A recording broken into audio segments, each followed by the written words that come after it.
Para ito sa lahat ng mga Michael Jordan fan. Ito na ang inyong inaabangan. Ang videoke highlights ng inyong nagmamagaling, magaling na iniidolo. Pagdating sa highlights sa mga videoke, walang iba kundi si Michael Jordan. Alam kong gaganahan kayo, mabubuhay ang dugo ninyo kapag napanood uli ninyo ang inyong hinahangaang manlalarong magaling lamang at sikat sa videoke highlights. Let's go!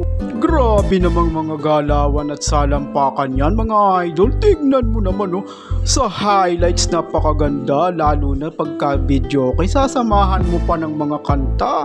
Ay grabe naman Woo! Tignan mo naman yun sa highlights ang ganda-gandang panuurin. Siguradong na-miss ito ng lahat ng mga Michael Jordan fan. Ang mga dakdak ni Bano, ang mga highlights ni Bano.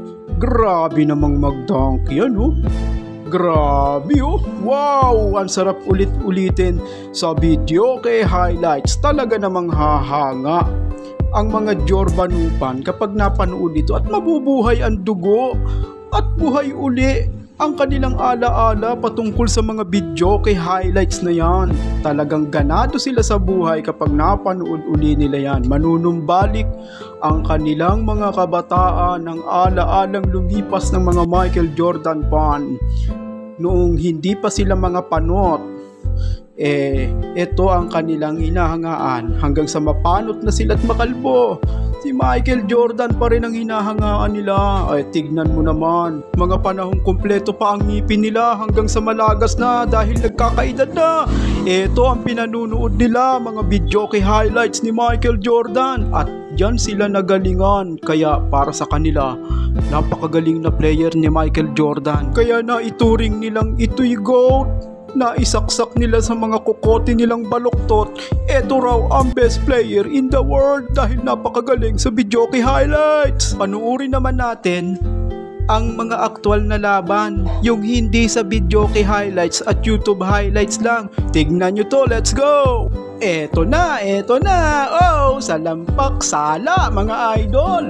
Ano ba yan? Tingnan mo naman pagka sa aktual na laro pala at hindi mga highlights na selected. Ito nangyayari kay Michael Jordan mga idol. Yung totoo, poink, baldog. Tingnan mo naman kabaldugan yan sa lampak na, solong-solo, sablay pa. Dakdak takot mga idol. Ito pa, nasapal pa siya ng konti ron. Ito na naman. Boom! Ano ba yan?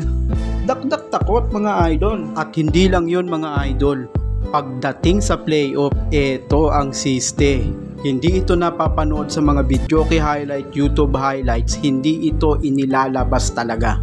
Pero kung malaganap na ang internet, ito na na-expose ang kabanuan ni Jordan.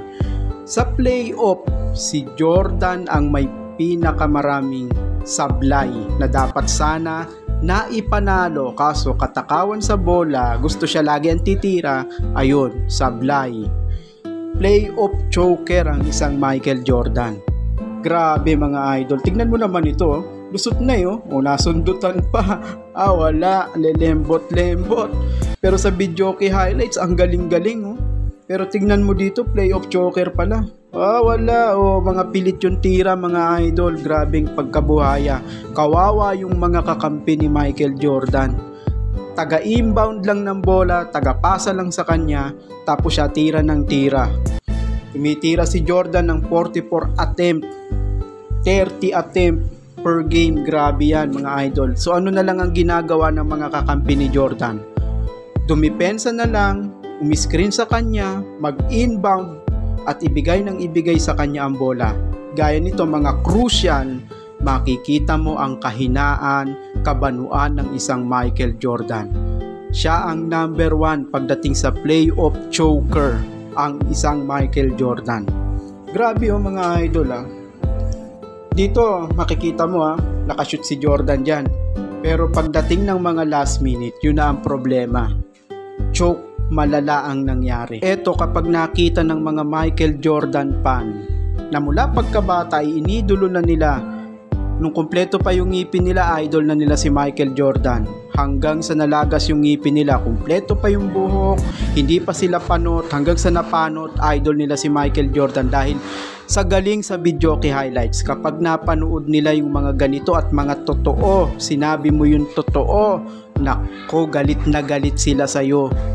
Kung ano-ano mga sasabihin sa'yo kasi mas gusto nila yung kalokohan, yung videoke highlights, mga highlights sa YouTube, yung niloloko lang sila at pinaniniwalang magaling, best player si Michael Jordan, yun ang mga gusto nila. Pero yung mga ganito na playoff choker si Jordan, bano, kapag nalaman nila yung katotohanan, galit na galit sila mga idol.